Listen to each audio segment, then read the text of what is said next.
Good morning guys, कैसे हैं आप सभी। मैं मौरिफ खान आप सभी का तहे दिल से स्वागत करता हूं आपके अपने फेवरेट चैनल एक्टिव लर्नर्स थोड़ा पढ़ो रेगुलर पढ़ो पे। जैसा कि आप सभी को पता है कि आपका ये चैनल 10th बोर्ड एग्जाम नहीं, चाहे वो सीबीएसई के हो, बिहार बोर्ड के हो या अन्य किसी भी बोर्ड के बच्चे हो, उनके लिए बहुत ही ज़्यादा फायदेमंद साबित हो रहा है। तो चलिए फिर जल्दी से आइए, हमेशा की तरह एक कॉपी कलम, एक बोतल पानी और मोबाइल को थोड़ी दूरी पर एडजस्ट कर लिए। उसके बाद हम लोग अपने आज के सेशन की शुरुआत करते हैं। This is the part 3B of electricity in which we are going to study about combined or resultant resistance of 3 resistors connected in parallel। Okay, तो मैं जिन बच्चों ने प्रीवियस क्लासेस नहीं देखा है या जिन्होंने जो पहली बार एक्टिव लर्निंग से जुड़े हैं, उनसे मैं रिक्वेस्ट करूंगा कि इस क्लास के खत्म होने के बाद वो प्लीज जाए, प्लेलिस्ट बनी हुई है बिहार बोर्ड के लिए अलग और सीबीएसई के लिए अलग, तो निश्चिंत होकर वो क्लासेस अटेंड करें। देखिएगा आपको सारे कंसेप्ट क्लियर हो जाएंगे। ओके, आइए अभी हम लोग इस पे फोकस करते हैं। ओके बच्चों, अभी हम लोग क्या सीखने वाले हैं, रिजल्टेंट रेजिस्टेंस फाइंड करेंगे जब 3 रेजिस्टेंस किस तरह से कंबाइंड है, पैरेलल। क्लियर, तो हम लोगों ने इस सर्किट को अरेंज कर लिया। ओके, उसके बाद यहां मोस्ट इंपॉर्टेंट बात ध्यान देने की यह है कि इन पैरेलल कॉम्बिनेशन, यहां देखिए पॉइंट ए और पॉइंट बी, इससे देखिए पैरेलल में जुड़े हुए ना 3 रेजिस्टेंस R1 R2 R3, और जब इनसे करंट फ्लो हो रहा है तो यहां एक बात इंपॉर्टेंट है, ध्यान देना है कि पॉइंट ए पर आकर ये करंट डिवाइड हो जाता है I1 I2 और I3। क्लियर, ये मोस्ट इंपॉर्टेंट पॉइंट है। ठीक है, कि पैरेलल कॉम्बिनेशन में आपको करंट डिवाइड हो जाता है। ओके, लेकिन पॉइंट ए और पॉइंट बी, या फिर यू को टर्मिनल ए और टर्मिनल बी के बीच का जो पोटेंशियल डिफरेंस है वो नहीं बदलेगा, वो सेम होता है तीनों के लिए। देख रहे ना। ओके, और हम लोगों ने क्या लिया, resultant resistance RP, P indicates parallel. Okay, आप इसे पुट कर भी सकते हैं, नहीं भी कर सकते, कोई इसमें दिक्कत वाली बात नहीं है। मैं समझाने के लिए, अभी चूंकि हम नए हैं, सीख रहे हैं, तो इसलिए मैं RP यूज करता हूं और सीरीज में मैंने RS यूज किया था। कोई कंफ्यूजन? ठीक है। और हाँ, एक बात और इंपॉर्टेंट है कि यहां देखिए ये I जो करंट पास हो रहा है वो R ओम वोल्ट से होकर जाएगा, I2 R2 और I3 R3 से, और फिर ये सारे के सारे करंट पॉइंट या टर्मिनल I पर आकर कंबाइन हो जाते हैं और ये फिर अपने ओरिजिनल फॉर्म में आ जाता है और इस तरह से करंट का फ्लो होता रहता है। ओके, बातें समझ में आ गई। यहां आपका पोटेंशियल डिफरेंस नहीं बदलता है, सिर्फ और सिर्फ क्या बदलता है, आपका करंट बदलता है। ओके, आइए अब बात आती है कि इसका स्टेटमेंट कैसे लिखते हैं। तो मैंने क्या ट्रिक बताया था, अगर आप स्टेटमेंट नहीं लिख पा रहे हैं इन केस, तो आप क्या करेंगे, इस तरह से अरेंजमेंट कर लेंगे सर्किट को, और फिर आप लिख सकते हैं कि arrange according to the figure, arrange the equipments according to the figures.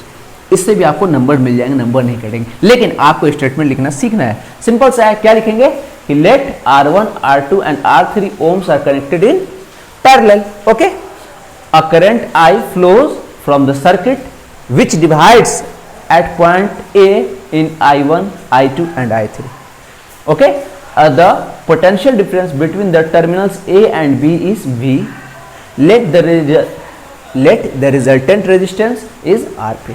उसका फिर हम लोग ओम्स लॉ को अप्लाई करेंगे गाइस। तो we can write that 3 resistances of R1 R2 and R3 and R3 ohms are connected in parallel है।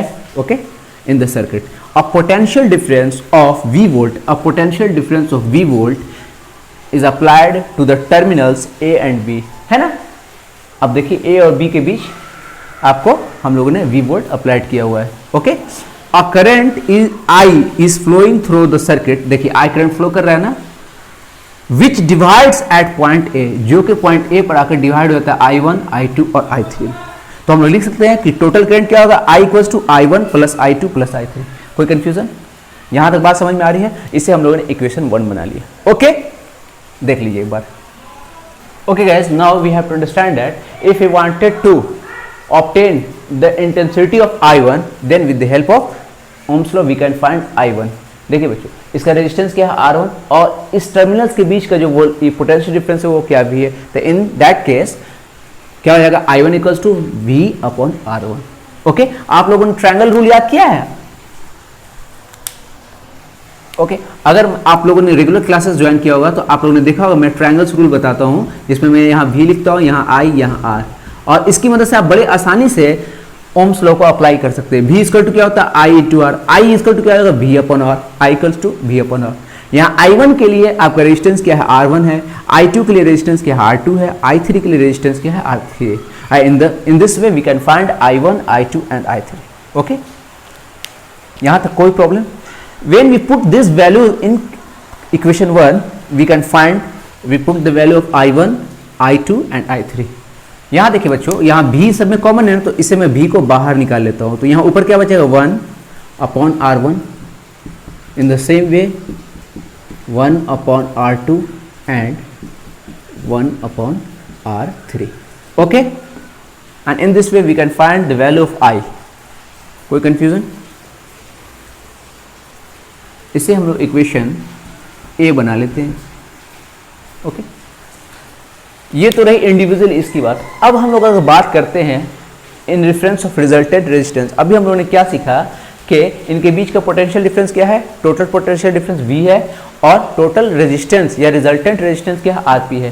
तो अगर इसके कंपेयर में हम लोग ओम्स लॉ को अप्लाई करते हैं और I बिकम्स V/RP.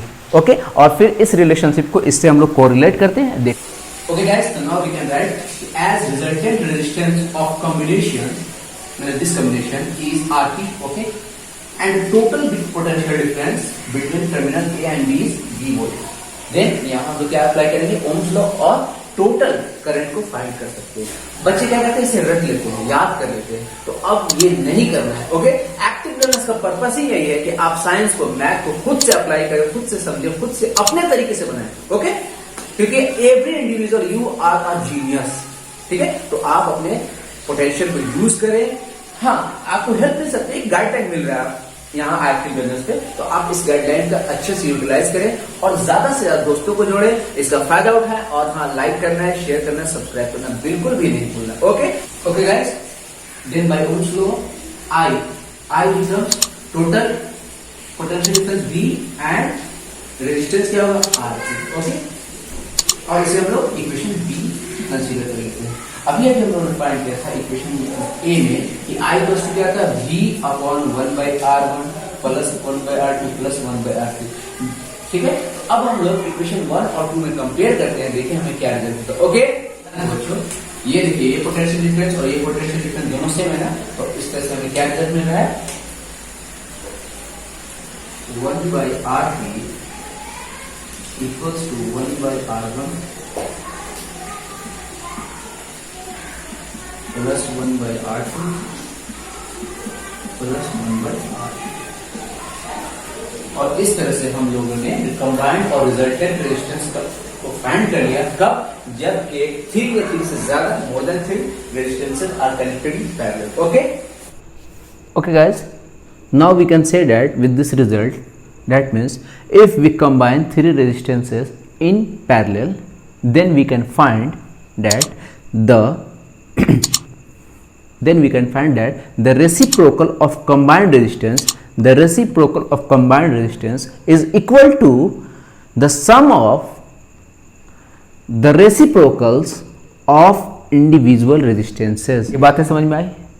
ठीक है, आइए इसे थोड़ा सा और मैं आसान कर देता हूँ. इसे इस तरह से समझ लीजिए कि अगर हम लोग 3 या 3 से ज़्यादा रेजिस्टेंसेस को पैरेलल में कंबाइन करते हैं, तो उनका जो रिजल्टेंट रेजिस्टेंस का रेसिप्रोकल यानी उनका जो उल्टा होगा, वो बराबर होता है किसके, जो इंडिविजुअल है ना आपका रेजिस्टेंस, उनके रेसिप्रोकल के सम के,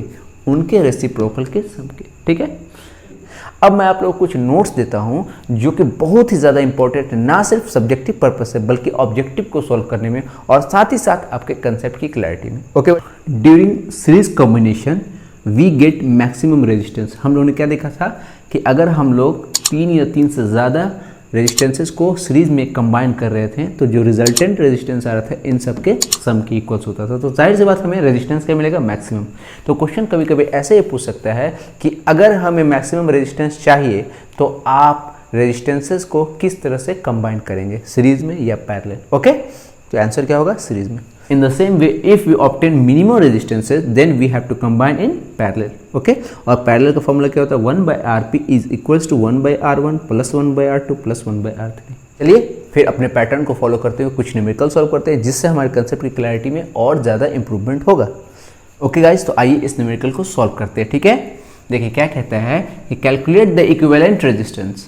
okay, when 2 resistance of 3 ohms and 6 ohms are connected in parallel. ये आपको क्लू दिया हुआ है, कैसे कनेक्टेड है, पैरेलल में। तो मैंने क्या बताया, आप मैथ पढ़ते हो, फिजिक्स का न्यूमेरिकल सॉल्व करते हो, तो सबसे पहले क्वेश्चन को बहुत सावधानी से पढ़िए, उसके बाद जो भी इन्फॉर्मेशन दी हुई है उसे आप लिख लीजिए, और फिर क्या फाइंड करना है उसके लिए एग्जैक्ट फार्मूला यूज़ कीजिए, और देखिए फिर कितनी आसानी से आप क्वेश्चन को बना लेंगे। ओके, आइए ओके। तो जो चीज़ गिवन है वो हम लोगों ने लिख लिया। 3 ohm को हम लोगों ने क्या मान लिया, R1, और 6 ohm को क्या मान लिया, R2, और फिर हम लोगों ने रिजल्टेंट रेजिस्टेंस इन पैरेलल क्या मान लिया, RP। तो हमें क्या फार्मूला मालूम है, अभी हम लोगों ने क्या सीखा है कि 1/RP equals to 1/R1 plus 1/R2। ये नहीं कि फार्मूला में R3 था तो आप लोग यहाँ भी R3 अप्लाई करेंगे, नहीं, वहाँ चूंकि 3 रेजिस्टेंसेस थे इसलिए हम लोगों ने R3 लिया था। कोई कन्फ्यूज़न, ठीक है, इस बात का ख्याल रखना है। तो हम लोग यहाँ क्या करेंगे, R1 की जगह क्या करेंगे 3 ohm, और R2 की जगह 6 ohm, बस हो गया, बन गया। और जब इसका एलसीएम आएगा तो 6, और यहाँ क्या आ जाएगा 1। कोई कन्फ्यूज़न,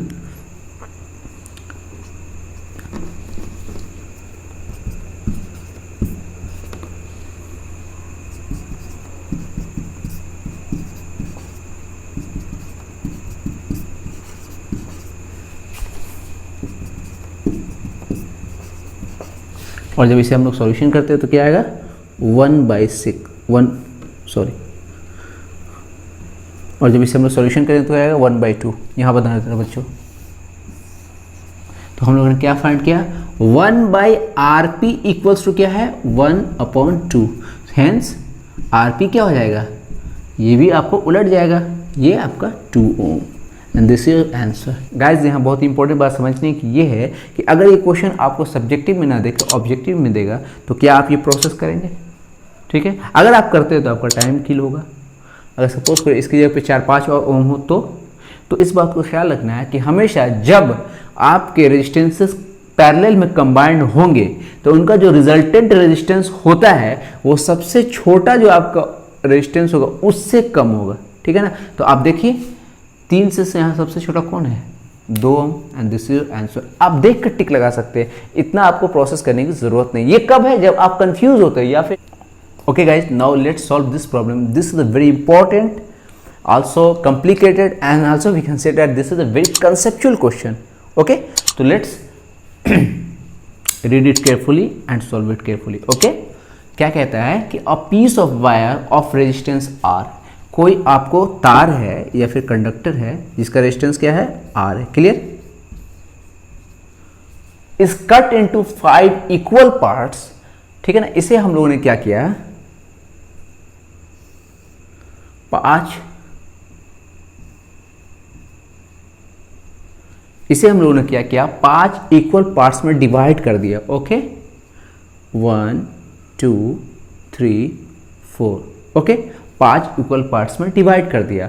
फिर क्या कहता है, उसके बाद क्या किया, these parts are then connected in parallel. हाँ, यहां एक क्लू क्या दे रहा है, इसे हम लोगों ने पैरेलल में, फिर हम लोगों ने यहाँ एक क्लू क्या दे रहा है, फिर इन 5 पार्ट्स को हम लोगों ने किस तरह से कंबाइन किया है, पैरेलल कॉम्बिनेशन के साथ, क्लियर। तो कहता है if the equivalent resistance of this combination is R dash, अगर इन 5 को कंबाइन कर देते हैं 1 2 3 4 5 किसी एक पॉइंट से, ओके गाइस, तो इनका जो इक्विवेलेंट रेजिस्टेंस माना गया वो क्या है, R डैश है, क्लियर। तो पूछ रहा है what is the ratio of R upon R dash, clear. बात समझ में आ रही है। आइए अब समझते हैं इसे सॉल्व कैसे करेंगे, ठीक है बच्चों। यहाँ समझो कि ये जो पूरा टोटल वायर है ना, इसका रेजिस्टेंस क्या है, R है, और इसे हमने कैसे डिवाइड किया है, 5 इक्वल पार्ट्स में। तो ईच पार्ट कितना हो जाएगा, R/5 हो जाएगा, R/5 हो जाएगा, R/5 हो जाएगा। बात समझ में आ रही है, कोई कंफ्यूजन। और जब हम लोगों ने इसे कंबाइंड किया है पैरेलल में, तब इसका रिजल्टेंट रेजिस्टेंस क्या है, R डैश। तो हम लोग यहाँ क्या करेंगे, रिजल्टेंट रेजिस्टेंस का फॉर्मूला अप्लाई करेंगे। गाइस देखिए हम लोगों ने क्या लिख लिया, resistance of a piece of wire is equal to R ohm, और रेजिस्टेंस ऑफ ईच पार्ट क्या है, R/5 ओम। अभी हम लोग ने सीखा, और हमें पता है कि all 5 part is connected in parallel. So अब हम लोग क्या फॉर्मूला लगाएंगे, हमें क्या पता करना है, इक्विवेलेंट रेजिस्टेंस। तो इक्विवेलेंट रेजिस्टेंस क्या है 1/R इक्वल्स टू क्या हो जाएगा बताइए 1/R/5। अभी हम लोगों ने ओके गाइस यहाँ तक बात समझ में आ रही है। As all 5 are connected in parallel so resultant resistance हमें फाइंड करना है। तो अभी हम लोगों ने सीखा है कि पैरेलल कॉम्बिनेशन में रिजल्टेंट रेजिस्टेंस का रेसिप्रोकल इंडिविजुअल रेजिस्टेंसेस के रेसिप्रोकल के सम के बराबर होता है। तो देखिए मैंने इसका रेसिप्रोकल ले लिया। अब जब हम लोग इसको सॉल्यूशन करते हैं तो ये 5 ऊपर चला जाएगा, नीचे क्या आ जाएगा R1 R, तो क्या हमें पता चलेगा ये R आएगा और इनको कंबाइन करिएगा 5 + 5 + 5 + 5 + 5 कितना आ जाएगा 25। And in this way we can right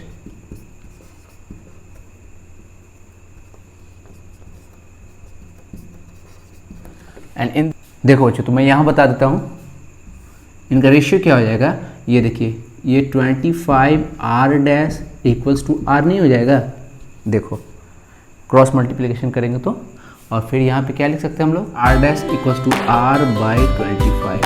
hence ये भी लिखा जा सकता है कि R'/R इक्वल्स टू 1/25 और this is the ratio between resultant resistance and resistance 1/25 यानी कि 1:25। क्लियर, इसे ऐसे भी लिख सकते हैं 25/1। दोनों सही है आपका आंसर। क्लियर बच्चों, ओके तो आज के लिए इतने ही रहने देते हैं। मिलते हैं कल आपके अपने फेवरेट चैनल एक्टिव लर्नर्स। थोड़ा पढ़ो रेगुलर पढ़ो, तब तक के लिए अपना खूब ख्याल रखिए, जी तोड़ मेहनत कीजिए और प्लीज़ मेहनत से नहीं घबराइए। Okay bye bye, take care, love you all.